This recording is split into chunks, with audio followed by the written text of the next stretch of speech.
ഏലൂരിലും അതുപോലെ ചേരാനല്ലൂരും കടമക്കുടിയും വരാപ്പുഴയും ഉൾപ്പെടെയുള്ള പ്രദേശങ്ങളിൽ, മുളവാട് ഉൾപ്പെടെയുള്ള പ്രദേശങ്ങളിൽ പാതാളം റെഗുലേറ്റർ കം ബ്രിഡ്ജ് തുറന്നുവിട്ടതുമായി ബന്ധപ്പെട്ടുണ്ടായ മത്സ്യക്കുരുതി, രാസമാലിന്യം കലർന്നുണ്ടായ മത്സ്യക്കുരുതിയിൽ മത്സ്യകൃഷി നടത്തിയ കർഷകരും ആ പ്രദേശത്തെ ജനങ്ങൾക്കും അതുമൂലമുണ്ടായ ബുദ്ധിമുട്ട് പരിഹരിക്കുന്നതിനാവശ്യമായ നടപടികൾ സ്വീകരിക്കുന്നതിനാണ് കോൺഗ്രസിൻ്റെ ജനപ്രതിനിധികളുടെയും MLA ശ്രീ TJ വിനോദിൻ്റെയും നേതൃത്വത്തിൽ ഇന്നിവിടെ ഏലൂരിലെ PCB ഓഫീസിന് മുമ്പിൽ വലിയ സമരം നടന്നത്. ഈ സമരത്തിനിടയ്ക്ക് എറണാകുളം മേഖല ചീഫ് എൻവയോൺമെൻറ്റൽ എഞ്ചിനീയർ ബഹുമാന്യനായ ശ്രീ ബാബുരാജൻ അദ്ദേഹം എത്തിച്ചേർന്നു, സമരക്കാരുമായി സംസാരിച്ചു. നൂറുകണക്കിന് വരുന്ന മത്സ്യകൃഷി നടത്തുന്ന, പ്രത്യേകിച്ചും കൂട് കൃഷി നടത്തുന്ന സ്ത്രീകൾ ഉൾപ്പെടെയുള്ള ആളുകൾക്ക് ലക്ഷക്കണക്കിന് രൂപയാണ് ഓരോ ആളുകൾക്കും ഇതുമൂലം നഷ്ടമുണ്ടായിരിക്കുന്നത്. സർക്കാരിൻ്റെ ഫിഷറീസ് വകുപ്പിൻ്റെയും സബ്സിഡി കൊണ്ട് ചെയ്യുന്ന ഈ മത്സ്യകൃഷി, ആ മത്സ്യങ്ങൾ വലുതായി അത് വിപണിയിലേക്ക് നൽകേണ്ട സമയമെത്തിയിരിക്കുന്ന സമയത്താണ് ഈ രാസമാലിന്യം കലർന്ന മത്സ്യമെല്ലാം നശിച്ചുപോയത്. അപ്പോൾ അവരുടെ ബിസിനസ് മാത്രമല്ല, അവരുടെ ഉപജീവനം പോലും നഷ്ടപ്പെടുന്ന ഒരു സാഹചര്യത്തിലേക്കും വലിയ കടക്കണിയിലേക്കും ഈ ആളുകൾ, സ്ത്രീകൾ ഉൾപ്പെടെയുള്ള ആളുകൾ ഇന്ന് മാറിയിരിക്കുകയാണ്. അതിൻ്റെ ഗൗരവം കണ്ടിട്ടാണ് ഇന്നിപ്പോൾ ഞങ്ങൾ നടത്തിയ ഈ സമരത്തിൽ അതിൻ്റെ അവസാനം എന്നുള്ള രീതിയിൽ 5 തീരുമാനങ്ങൾ ഈ ഉദ്യോഗസ്ഥന്മാർ ഈ പറയുന്ന ബോർഡ് ചെയർപേഴ്സണുമായി ബന്ധപ്പെട്ട് ഫോണിലൂടെ കൂടിയാലോചിച്ച്, MLAയും അതുപോലെ തന്നെ ചീഫ് എൻവയോൺമെൻറ്റൽ ഓഫീസറുമായി കൂടിയാലോചിച്ച് തീരുമാനമെടുത്ത് ഇന്ന് അത് രേഖയായി ഞങ്ങൾക്കത് മിനിറ്റ്സായി നൽകിയിരിക്കുന്നത്. അതിനെ ഞങ്ങൾ സ്വാഗതം ചെയ്യുകയാണ്. ഒന്ന്, ഈ മത്സ്യക്കുരുതി മൂലം നാശനഷ്ടം സംഭവിച്ച ഈ മത്സ്യകർഷകർക്ക് അർഹമായിട്ടുള്ള നഷ്ടപരിഹാരം 7 ദിവസക്കാലം കൊണ്ട് റിപ്പോർട്ട് സർക്കാരിന് സമർപ്പിച്ച് അവർക്ക് ആ നഷ്ടപരിഹാരം കിട്ടുന്നതിന് വേണ്ടിയിട്ടുള്ള നടപടി പൊല്യൂഷൻ കൺട്രോൾ ബോർഡ് സ്വീകരിക്കും. രണ്ടാമത്തേത്, ഉൾനാടൻ മത്സ്യബന്ധനം നടത്തി ഉപജീവനം നടത്തുന്ന നിരവധി ആളുകളുണ്ട്.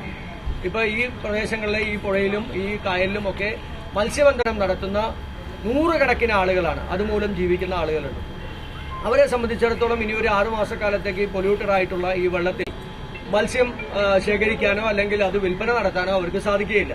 അപ്പോൾ അവർക്ക് റേഷൻ ഉൾപ്പെടെയുള്ള അടിയന്തര ധനസഹായം നൽകാൻ വേണ്ടിയിട്ടുള്ള നടപടി പൊല്യൂഷൻ കൺട്രോൾ ബോർഡ് ആ റിപ്പോർട്ട് കൂടി സർക്കാരിലേക്ക് കൊടുക്കും. അതുപോലെ തന്നെ ചത്ത മത്സ്യങ്ങൾ ഓരോ മേഖലയിലും ഓരോ പ്രദേശത്തും അത് വലിയ വ്യാപകമായിട്ടുള്ള പൊല്യൂഷൻ ഉണ്ടാക്കുന്നുണ്ട്. ഒന്ന്, ദുർഗന്ധം, വലിയ ദുർഗന്ധമാണ്, ആ വെള്ളം പൊല്യൂട്ടറാണ്, ഈ ചത്ത മത്സ്യം കിടക്കുന്ന വെള്ളം പൊല്യൂട്ടറാണ്. അപ്പോൾ അതുകൊണ്ട് തന്നെ ആ ചത്ത മത്സ്യം അത് ശേഖരിക്കാനും അത് ശാസ്ത്രീയമായി സംസ്കരിക്കാനും പൊല്യൂഷൻ കൺട്രോൾ ബോർഡ് തദ്ദേശ സ്വയംഭരണ സ്ഥാപനങ്ങളുമായി ബന്ധപ്പെട്ട് അവരുമായി ചേർന്ന് അതിന്റെ പണം പൊല്യൂഷൻ കൺട്രോൾ ബോർഡ് കൊടുക്കും. അവരെ കൊണ്ട് ആ പ്രവൃത്തി ചെയ്യിപ്പിക്കാമെന്നുള്ള ഉറപ്പ് നൽകിയിട്ടുണ്ട്.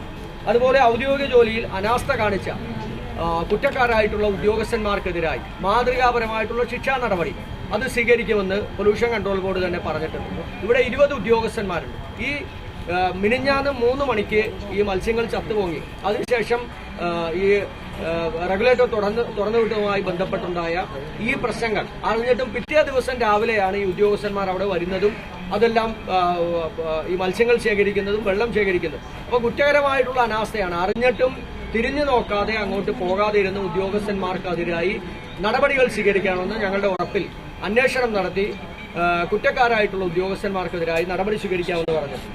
രാസമാലിന്യം ഒഴുക്കുന്ന കമ്പനികൾക്കെതിരായി നമുക്കറിയാം ഈ മേഖലയുമായി ബന്ധപ്പെട്ട് നിരവധി വ്യവസായങ്ങൾ നടത്തുന്നുണ്ട്.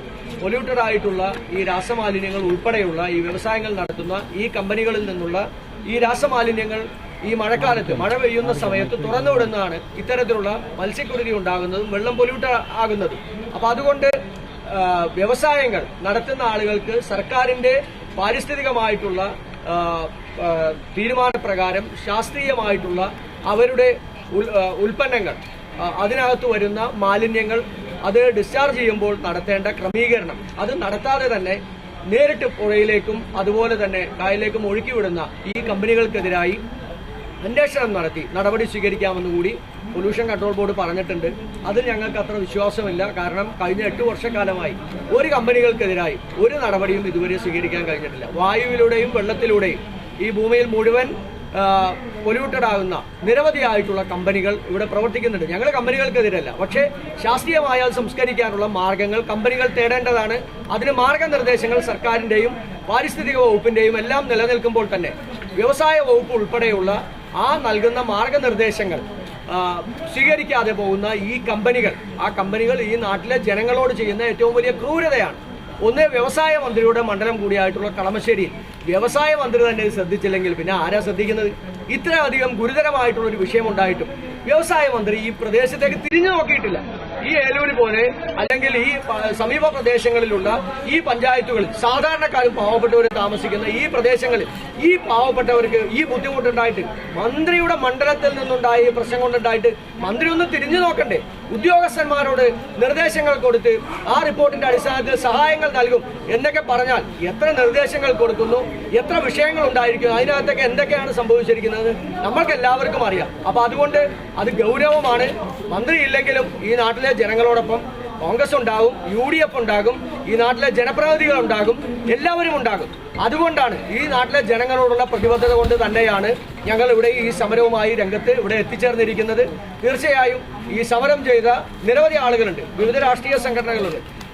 ഭരിക്കുന്ന പാർട്ടിയുടെ സംഘടനയായിട്ടുള്ള CPIയുടെ യുവജന സംഘടന AIYF ഉൾപ്പെടെയുള്ള സംഘടനകൾ ഈ സമരവുമായി ബന്ധപ്പെട്ട് ഇവിടെ എത്തിച്ചേർന്നു. നിരവധി കർഷക സംഘങ്ങൾ ഇവിടെ എത്തിച്ചേർന്നിട്ടുണ്ട്, കർഷകർ എത്തിച്ചേർന്നിട്ടുണ്ട്, ജനപ്രതിനിധികൾ എത്തിച്ചേർന്നിട്ടുണ്ട്. എല്ലാവരുടെയും സമരത്തിന്റെ ആവശ്യം എന്നുള്ള രീതിയിലാണ് ഈ ആവശ്യം ഇവിടെ അംഗീകരിച്ചിരിക്കുന്നത്. ഇത് സമയബന്ധിതമായി പൂർത്തീകരിക്കുന്നില്ലെങ്കിൽ വരും ദിവസങ്ങളിൽ അതിശക്തമായിട്ടുള്ള സമരത്തിന് ഞങ്ങൾ നേതൃത്വം കൊടുക്കും. ഈ നാട്ടിലെ ജനങ്ങളുടെ ജീവനും സ്വത്തും സുരക്ഷിതമാക്കാനുള്ള നടപടികൾ സർക്കാരിന്റെ ഭാഗത്ത് നിന്നുണ്ടായില്ലെങ്കിൽ ഗുരുതരമായ പ്രതിസന്ധി സർക്കാരിനുണ്ടാകും. അതിശക്തമായിട്ടുള്ള സമരത്തിന് ഞങ്ങൾ നേതൃത്വം കൊടുക്കുകയും ചെയ്യും എന്ന്